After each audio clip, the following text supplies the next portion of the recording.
It's a profoundly dangerous notion, this idea that money is merely a creature of the state, a fiat conjured into existence by governmental decree. This is a fundamental misapprehension of human action and the very essence of societal development. To accept such a premise is to walk blindfolded into economic chaos, ignoring the deep-seated realities that underpin all prosperous societies. Before there were complex bureaucratic structures, before there were grand pronouncements from central authorities, human beings were already engaged in the intricate dance of value exchange. This is not a trivial point, it is the very bedrock of our understanding.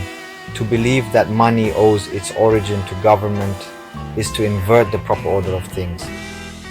It is to grant an almost mystical power to institutions that are, in truth, later developments in the human story. Consider the implications.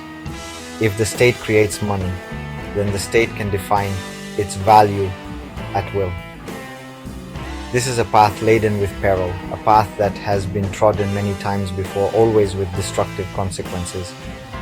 The truth is far more organic, far more rooted in the fundamental human need to trade, to specialize, and to improve one's lot through voluntary interaction with others.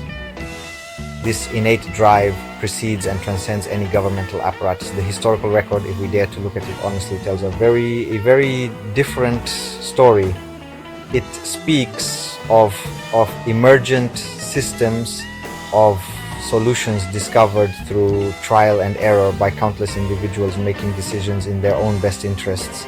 These individual actions, when aggregated, form a complex and sophisticated order.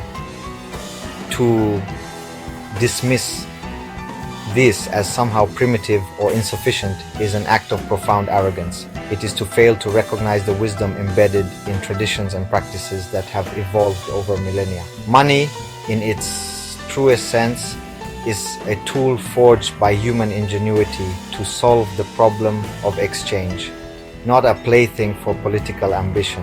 We must therefore challenge this pervasive myth.